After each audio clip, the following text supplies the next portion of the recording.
When a person loses his roots, he begins to argue with the wind. When he forgets the source, he complains about thirst.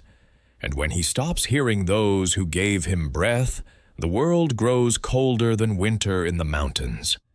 In a valley cradled by high peaks lived a young man named Samir. He was swift like a mountain river in spring and stubborn like the stone resting at its bottom.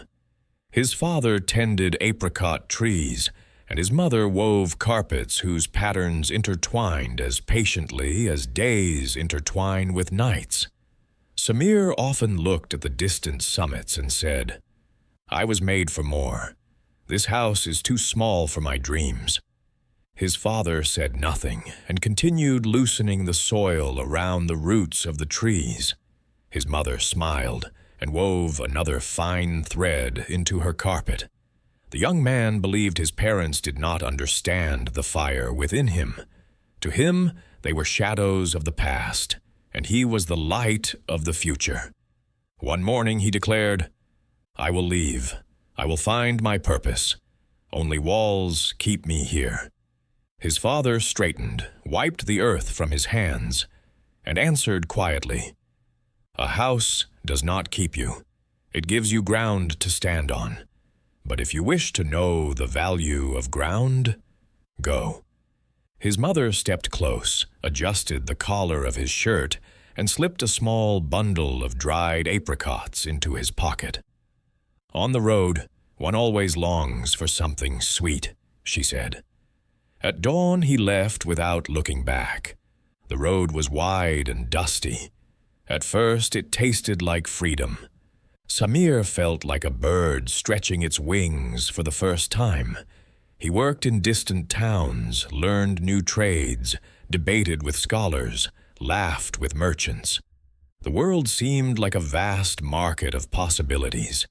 Yet the farther he traveled, the more often, in the silence of night, he heard a strange sound, like someone softly calling his name. He blamed it on weariness. Years passed. In a distant city, he found work in the garden of a wealthy man. Rare trees grew there, brought from lands beyond the sea. They were beautiful, yet many were weak and withering. Samir asked the old gardener, "Why do these trees, so rare and costly, look so ill?" The gardener smiled with a toothless grin.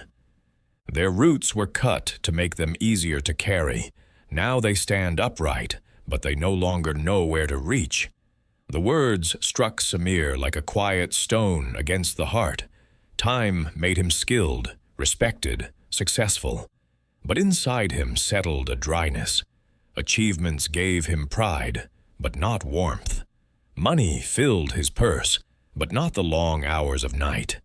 One day, in a crowded market, he caught the scent of fresh apricots. The fragrance was the same as in his childhood. He bought one, broke it open, and felt something within himself break as well. The taste was sweet, but along with sweetness came bitterness. He remembered how his father once taught him to plant a sapling. First think of the roots, branches come later. He remembered his mother's hands, warm, smelling of wool and bread. That evening, for the first time in many years, Samir wept. He returned to the valley when the leaves had begun to turn gold. The house seemed smaller than in his memory. The door creaked with the same familiar sound. The apricot trees still stood in the yard, though his father seemed shorter now, as if time had gently bent him toward the earth. His mother moved more slowly, yet her eyes still carried a quiet light. Samir stood speechless. His father broke the silence. "Did you travel far?" "Far," Samir answered softly, "but not where I needed to go." His mother touched his cheek. "You have grown thinner," she said. "The road takes what is unnecessary." He had expected reproach. He was ready for coldness, for closed doors. Instead, he found only weary joy.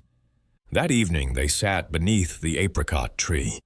His father spoke of branches that had to be cut so the tree might grow stronger. His mother showed him a new carpet, its center woven with a pattern like the sun. Listening, Samir understood. Everything he had searched for in the world had long been woven into him by these two people. His courage came from his father, his patience from his mother, his longing for heights from the mountains among which they had raised him. He was not a separate river. He was the continuation of a spring. In time, his father grew ill. Strength left him like water leaving a shallow well. Now Samir loosened the soil around the trees himself, carefully, as he had once seen done in childhood. One evening, his father called him close. "Do you know why trees stand even during storms?" he asked. "Because they are strong?" Samir replied. "No, because their roots are intertwined. Beneath the earth, where no one sees, they hold one another." With these words, the old man closed his eyes. Samir sat beside him for a long while. The wind stirred the leaves, and it seemed to him like the whisper of generations who had lived before him. Years later, Samir had a son of his own. The boy ran across the same yard, laughed beneath the same trees. At times he complained that the valley was too small, that he wished to see the world beyond the mountains. Samir did not argue. He simply showed him how to plant a sapling. "Look," he would say gently, "if you want a tree to grow tall, do not pull it upward. Strengthen its roots." And in his voice there was no strictness, only quiet gratitude.